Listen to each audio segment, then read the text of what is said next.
Bismillahirrahmanirrahim. Assalamualaikum warahmatullahi wabarakatuh.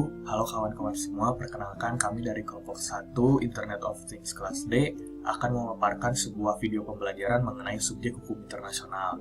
Akan tetapi sebelum kita masuk ke penjelasan, saya akan memperkenalkan rekan-rekan saya terlebih dahulu.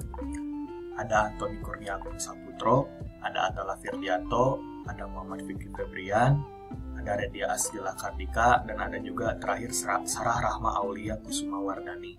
Maka dari itu, saya selaku perwakilan akan memberikan kesempatan dan waktu kepada rekan saya yang pertama untuk memaparkan materi.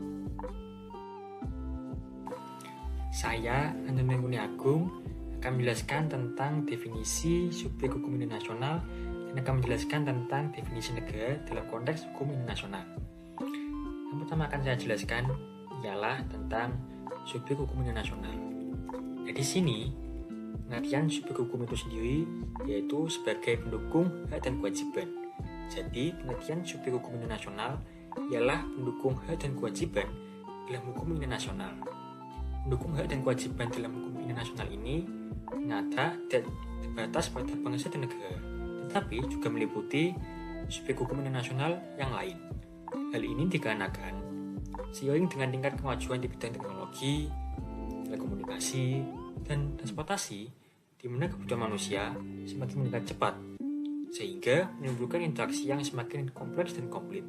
Selanjutnya, saya akan menjelaskan tentang definisi negara dalam konteks hukum internasional. Di sini, pengertian negara yaitu suatu wilayah yang memiliki suatu sistem atau peraturan yang berlaku bagi semua individu yang berada di wilayah tersebut dan berdiri secara individu. Menurut Konvensi Montevideo pada tahun 1949 yang mengenai hak dan kewajiban negara ialah kualifikasi suatu negara sebagai subjek hukum internasional haruslah mempunyai penduduk yang tetap, wilayah tertentu, pemerintahan yang sah, dan kemampuan mengadakan hubungan dengan negara lain.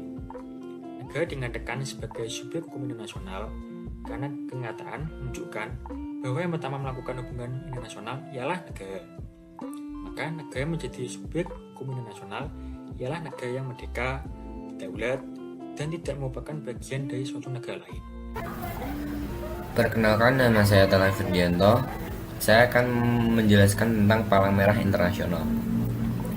Organisasi Palang Merah Internasional menjadi subjek hukum internasional karena sejarah.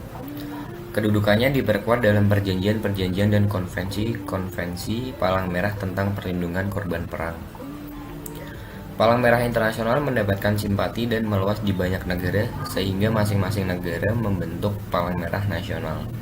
Walaupun beda dengan organisasi internasional pada umumnya, namun keberadaan Palang Merah Internasional telah diakui sebagai subjek hukum internasional yang mandiri. Selanjutnya saya akan menerangkan atau menjelaskan tentang organisasi internasional. Kedudukan organisasi internasional sebagai subjek hukum internasional lahir sejak dikeluarkannya Advisory Opinion oleh ICJ atau Mahkamah Internasional dalam kasus Reparation for Injured Survivors in the Service of the United Nations. Berikutnya, organisasi internasional mempunyai klasifikasi, yakni yang pertama adalah 1. Organisasi internasional yang memiliki keanggotaan secara global dengan maksud dan tujuan yang bersifat umum. Contohnya adalah PBB. Yang kedua, organisasi internasional yang memiliki keanggotaan global dengan maksud dan tujuan yang bersifat spesifik. Contohnya adalah World Bank, UNESCO, IMF, dan ILO, dan lain-lain. Yang ketiga adalah organisasi internasional dengan keanggotaan regional dengan maksud dan tujuan global. Contohnya adalah ASEAN. Sekian dari saya, Atala. Terima kasih. Lalu untuk materi selanjutnya, yaitu mengenai individu, akan dijelaskan oleh saya Muhammad Fikri Febrian. Nah, di sini individu merupakan subjek hukum internasional. Kenapa? Karena sudah diakui oleh pasal 3 Draft Code of Crimes Against the Peace and Security of Mankind tahun 1987 yang dikeluarkan oleh International Law Commission. Disitu menyatakan bahwa individu itu merupakan sebuah subjek hukum internasional. Juga, dalam Danziger West Official Case, Mahkamah memutuskan bahwa apabila suatu perjanjian internasional memberikan hak tertentu kepada individu, hak itu harus diakui mempunyai daya laku dalam hukum internasional, yang artinya diakui oleh suatu badan peradilan internasional.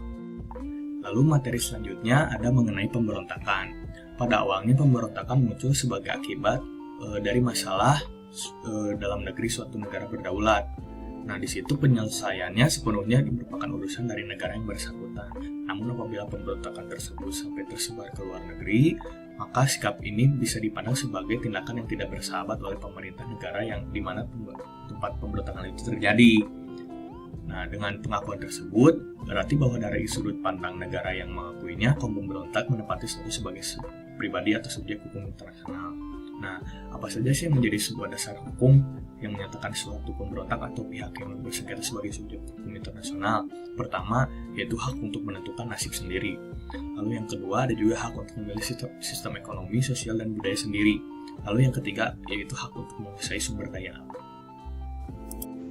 Baik, saya Redia. Saya akan menjelaskan mengenai Tahta Suci Vatikan. Tahta Suci Vatikan merupakan gereja Katolik di Roma yang diwakili oleh Paus di Vatikan. Diakuinya sebagai subjek hukum internasional karena berdasarkan Traktat Lateran pada 11 Februari 1929 antara pemerintah Italia dan Vatikan. Traktat Lateran ini berisi tentang penyerahan sebidang tanah di Roma. Selanjutnya, kedudukan Vatikan dengan negara sebagai subjek hukum internasional sama. Vatikan ini memiliki perwakilan diplomatik di berbagai negara di dunia. Berikutnya, saya akan menjelaskan mengenai sejarah dari Tahta Suci Vatikan. Pada abad ke-8, terbentuk negara kepausan yang memiliki wilayah yang luas meliputi seluruh kota Roma. Istana Paus ini dikenal dengan sebutan Istana Lateran. Kedua, pada tahun 1870, Roma direbut oleh Gabrieldi dan kekuasaannya diserahkan kepada Raja Vittorio Emanuele II. Dengan demikian, berakhir pula apa yang disebut dengan negara kepausan. Kemudian pada tahun 1919, dikeluarkannya Law of Guarantee oleh pemerintah Italia secara sepihak yang isinya mengakui kedaulatan Paus atas wilayah tertentu dan memberi hak untuk menggunakan beberapa gedung. Namun tindakan ini pun ditentang oleh Paus Benedictus XV. Akhirnya, negara kota Vatikan dibentuk melalui Traktat Lateran yang ditandatangani pada tanggal 11 Februari 1929 antara Wakil Perdana Menteri Vatikan Kardinal Pietro Gasparri dan Perdana Menteri Kerajaan Italia Benito Mussolini. Isi dari Traktat Lateran tersebut mengakui negara kota Vatikan sebagai badan yuridis dan politis dengan jaminan kedaulatan dan kemerdekaan atas wilayah atau daerah yang dikelilingi tembok Vatikan dan juga mengatur hak milik Vatikan yang lain. Perkenalkan, nama saya Sarah, dan saya akan menjelaskan faktor yang membuat Vatikan menjadi subjek hukum internasional. Pertama, Vatikan diakui sebagai subjek hukum internasional oleh negara di dunia. Negara yang pertama mengakui adalah Italia melalui Pakta Lateran yang ditandatangani pada tahun 1929. Yang kedua, Vatikan menjadi pihak pada perjanjian-perjanjian internasional dan anggota di beberapa organisasi internasional. Ketiga, Vatikan merupakan pihak yang memenuhi ketentuan-ketentuan pada Konvensi Montevideo pada tahun 1933 yang berisikan memiliki populasi tetap, memiliki suatu wilayah tertentu, terdapat bentuk pemerintahan, dan memiliki kapasitas untuk terlibat dalam hubungan internasional dengan negara lain. Next. Posisi Vatikan dalam subjek hukum internasional.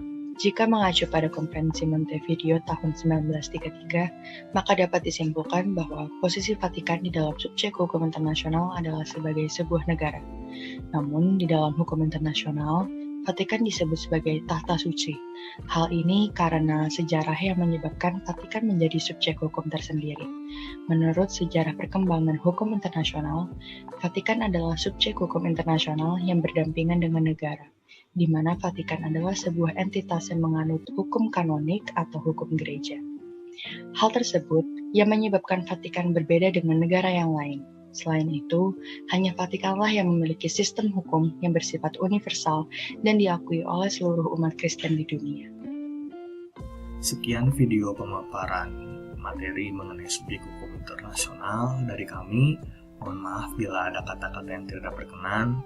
Kami harap video ini bisa menambah wawasan kita semua. Akhir kata saya ucapkan terima kasih. Assalamualaikum warahmatullahi wabarakatuh.